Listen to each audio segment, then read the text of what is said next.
La Cour pénale internationale a été ces dernières années la cible de critiques virulentes venant de certains chefs d'État africains. Le Burundi, la Gambie et l'Afrique du Sud ont poussé le bouchon loin en annonçant leur départ du statut de Rome, le texte fondateur de la Cour. Si Pretoria et Banjul sont revenus sur leur décision, Bujumbura a définitivement rompu avec la CPI. Pourquoi tant de flèches décochées contre la juridiction? Des journalistes ouest-africains ont abordé la question lors d'une rencontre sur la justice pénale internationale tenue à Dakar du 16 au 20 octobre 2017. Un séminaire organisé par la Fondation Trust Africa et l'ambassade des Pays-Bas au Sénégal.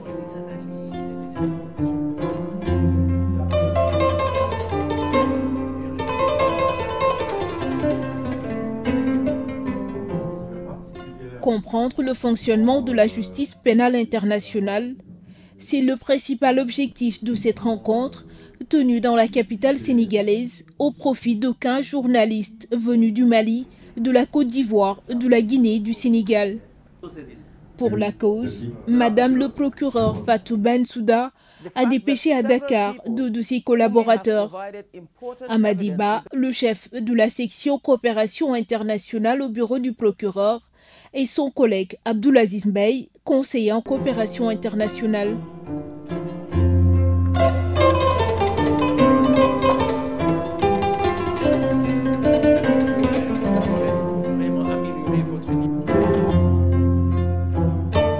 Les débats ont été également enrichis de l'expérience de maître Hélène Cissé, avocate au barreau sénégalais et inscrite au tableau de l'ordre des avocats de la CPI. Travaillant tous sur des questions de justice et de droits humains, les journalistes sélectionnés pour cette formation avaient des préoccupations très précises sur la Cour pénale internationale et certains cas qu'elle traite. Vous le savez que le Mali est fortement intéressé par cette question justement à cause des conséquences de la crise politico-militaire qu'il a vécue entre 2012 et 2014 et dont les répercussions continuent encore aujourd'hui. Donc c'est une question qui intéresse beaucoup nos lecteurs et nous journalistes bien entendu, mais pour lesquels nous n'avions pas une compréhension approfondie. Donc ces 5 jours de formation m'ont permis à moi personnellement et par ricochet, permettront à mes lecteurs de mieux appréhender les questions de justice internationale, de mieux comprendre surtout comment fonctionne la CPI. C'était intéressant pour nous. Quelles sont les différentes procédures? En quoi est-ce que le Mali aujourd'hui est à l'agenda de la CPI? Qu'est-ce qui va se passer dans les prochains mois? Voilà, ce sont les questions principales qui ont retenu mon attention et m'ont permis vraiment de tirer bénéfice de cette formation. La CPI est consciente des critiques qui lui sont adressées. On a discuté avec Madame la juge présidente qui nous a dit qu'il y a des réflexions qui sont en cours pour, par exemple, réduire les délais des procédures. Ça, c'est déjà un pas en avant. En plus de ça, si on ne comprend pas comment la Cour fonctionne, c'est normal qu'on la critique. Mais si on prend le temps de ne pas se limiter qu'à ce qu'on entend ça et là, d'aller voir comment les choses se passent au niveau de cette juridiction, même si on admet qu'il y a quand même des critiques justifiées, fondées contre l'institution, il y a de belles choses qui se font. Oui, si l'affaire Laurent Gbagbo, pas dans le contenu, mais sur les questions de traitement, dans les échanges avec les confrères et avec les formateurs, on a fait quand même des scénarios, des projections et les angles possibles de traitement de l'événement lors de la décision finale, s'il était condamné ou s'il était acquitté, voire les différentes angles de traitement possibles qu'on pourrait avoir et comment on devrait conduire cela. Donc des exercices pratiques. Et c'est sûr que ça va arriver. Un jour, on aura cette décision. En dehors de ces cas plutôt particuliers, pour tous les journalistes participant à cette formation, les 5 jours de travaux auront permis de mieux comprendre le fonctionnement de la Cour pénale internationale, cette institution judiciaire qui leur paraissait si loin. J'avais vraiment besoin de comprendre comment fonctionne la CPI, comment elle est structurée, comment les affaires arrivent à la CPI, comment elle s'y prend. moi, cette formation a permis de lever ce doute, comment je vais dire ça, enlever cette confusion qui était en moi. Et maintenant, je vois plus clair, je vois comment ça se passe et c'est vraiment instructif pour tout le monde. Et en tant que journaliste, je vais, je vais appréhender les choses différemment, les sujets différemment, les traiter différemment, de sorte à expliquer le bien fondé de la Cour pénale internationale et surtout de mettre l'accent sur la nécessité qu'il y ait une justice internationale pour les victimes des différentes crises politiques qui se transforment en guerre civile dans les pays. Et c'est important que nous, journalistes, nous prenions le parti de la justice, voilà, le parti des victimes, le parti des faibles. J'ai beaucoup appris au cours de ce séminaire. Ce qui m'a de plus marqué, surtout, c'est le fonctionnement de la CPI, comment c'est structuré, mais aussi de la préoccupation de la CPI à ne pas seulement condamner les coupables, mais aussi de prendre en compte ou bien de lutter efficacement pour que les victimes bénéficient de leur réparation, que ça soit individuelle ou collective ou symbolique. De connaissances acquises lors de ces 5 jours de formation, notamment la couverture médiatique des procès ou des crimes de guerre, et aujourd'hui nous sommes sûrs et certains qu'il faut, avant de traiter ces questions, faire appel à toutes les composantes, à toutes les parties d'un procès. Je veux parler de la défense de la partie civile ou encore du parquet s'il est disponible. Également faire appel aux spécialistes, aux experts qui sont mieux habilités à parler de ces questions, mais aussi faire appel à ces victimes qui sont aussi souvent mises à l'écart. Et ça va me permettre d'avoir un bon plateau en tant que journaliste de radio pour mieux expliquer, donner une bonne appréhension de toutes ces questions de justice pénale internationale. Ça nous a permis d'avoir beaucoup d'outils qui nous ont renforcés maintenant dans notre traitement de l'information.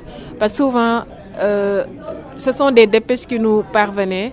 Maintenant, on a pu avoir beaucoup de contacts avec des responsables de la CPI, des contacts qui nous permettent à l'avenir d'écrire nos papiers sans pour autant s'en référer aux dépêches, mais d'analyser par nos propres moyens, je veux dire. Et là, c'est très intéressant pour nous qui sommes un peu loin de la CPI. La formation, déjà, on a eu des experts de haut niveau et le positif, c'est qu'on a pu toucher déjà des fonctionnaires ou placer à la CPI. Mais ce qu'il faudrait, c'est d'associer prochainement des gens du bureau des victimes, parce que c'est les victimes qui sont vraiment au centre de toutes les procédures. Si on peut avoir quelqu'un qui travaille sur l'indemnisation, qui travaille par exemple avec la représentante légale des victimes, je pense que c'est vraiment le manque qu'il faut essayer de combler pour les prochaines formations. C'était utile pour nous et de savoir aussi qu'il y a un ensemble de mesures et de directives qui sont prises pour sauvegarder, on va dire, l'éthique des fonctionnaires et des travailleurs de la Cour pénale internationale. Après des éclairages sur le travail des juges et du bureau du procureur, les journalistes ont estimé que la perception négative qui circule en Afrique sur la CPI résulte d'une mauvaise connaissance de l'institution, d'où des recommandations pour changer ces idées souvent erronées. Il faut aussi de la formation, il faut de la communication. Parce que c'est grâce à cette formation que les uns et les autres ont compris qu'il y a quand même, c'est pas seulement l'Afrique qui est visée, il y a du travail qui est fait sur tous les continents. Et c'est ce qu'on reproche à la CPI de ne viser que les Africains, mais on voit qu'en fait, ce n'est pas le cas. Donc c'est la CPI qui doit mieux communiquer sur ce qu'elle fait. Et je pense que grâce à cette formation, j'ai compris que la CPI ne vise pas prioritairement l'Afrique, mais elle poursuit tous les crimes de masse qui sont poursuivis. Et on espère que les enquêtes annoncées sur les autres pays aboutiront pour davantage crédibiliser la Cour. Pour la première fois, ils ont eu un programme très ambitieux qui était bien, mais qui, on a vu, a dû sacrifier peut-être les exercices pratiques qui étaient prévus. Parce que justement, les gens avaient beaucoup de questions, beaucoup d'attentes, beaucoup d'interrogations, vu que c'est la première en fait. Donc peut-être à l'avenir de plus aller spécifiquement sur des points et permettre d'être beaucoup plus dans la production, dans la pratique du journalisme. Le métier de journalisme, c'est la pratique, c'est la production, donc de permettre aux gens de produire, mais également au service de la CPI d'alléger les conditions de pouvoir utiliser leurs ressources. Parce que s'il faut attendre qu'ils donnent un OK pour pouvoir publier un article, c'est souvent compliqué. Ce n'est pas le seul sujet que les gens traitent, donc ils sont souvent, la rédaction peut demander à un journaliste de basculer sur un autre sujet, de laisser tomber, alors que peut-être que c'est intéressant pour lui, ce serait intéressant pour lui de faire ce travail. Une autre proposition pour l'amélioration de la formation, peut-être plaider au niveau des organisateurs de trouver comme un créneau pour pouvoir nous amener à La Haye, de rencontrer les juges en personne. Ça aussi, je pense que c'est une autre formation, discuter avec eux, visiter les locaux, d'autant qu'on est journaliste. Là, ça pourra beaucoup nous édifier aussi et à sensibiliser nos populations à travers nos écrits. Cette formation s'est déroulée, a réuni des journalistes venant de la Côte d'Ivoire, du Mali, de la Guinée et puis du Sénégal. La raison est simple, dans ces pays, il y a eu des cas qui sont devant la CPI. Et pour ce qui est du Sénégal, le pays a eu la chance de juger un ancien président, Hissène Habré. Donc on estime qu'il y a dans ces pays des journalistes qui suivent des questions de justice pénale internationale. Mais je pense que quand on quitte ces pays, les critiques contre la CPI ne se limitent pas qu'à ces États. Il y a d'autres pays africains, de l'Afrique francophone notamment, qui doivent pouvoir bénéficier de cette formation pour avoir une meilleure appréciation de ce qu'ils écrivent sur la Cour pénale internationale. Donc ma recommandation serait d'envoyer, de permettre que la formation se fasse également dans d'autres pays africains, en dehors du Sénégal, du Mali, de la Guinée et de la Côte d'Ivoire, et que nous puissions capitaliser dans la poursuite de tel genre de formation pour en devenir des experts, pourquoi pas. L'ambassade des Pays-Bas au Sénégal, co-organisateur de cette formation, compte bien la reproduire tant elle a été satisfaite de cette toute première expérience. Oui, ce que j'espère que cette cour-là, qui était vraiment la première fois qu'on a organisé ici à Dakar, que ça pourrait être un modèle qui va être répliqué dans des autres pays en Afrique, qu'il y a des pays africains qui sont disponibles, qui sont là pour être hôtes pour une autre cours comme ça, et aussi de trouver des autres bailleurs de fonds pour financer les cours comme ça. Et bien sûr, cette fois-ci, c'était un cours en français, mais on a l'intention d'organiser aussi un cours en anglais l'année prochaine. Franck Petit et Marley Simmons, deux journalistes avec au compteur plusieurs années de couverture des procès de crimes de masse, ont encadré les travaux. La formation n'étant pas uniquement consacrée à la Cour pénale internationale, les participants ont eu l'occasion de revenir sur le procès Hissène Habré déroulé à Dakar entre 2015 et 2017 sous la conduite des chambres africaines extraordinaires. Youssoufa Diallo, le procureur adjoint de ce tribunal ad hoc créé par l'Union africaine pour juger l'ancien président tchadien, est revenu très largement sur la conduite de cette affaire qui a fait la une de l'actualité africaine pendant de longs mois. Pour les participants, cette formation a surtout été une belle occasion pour produire des articles sur plusieurs points clés débattus au cours des travaux.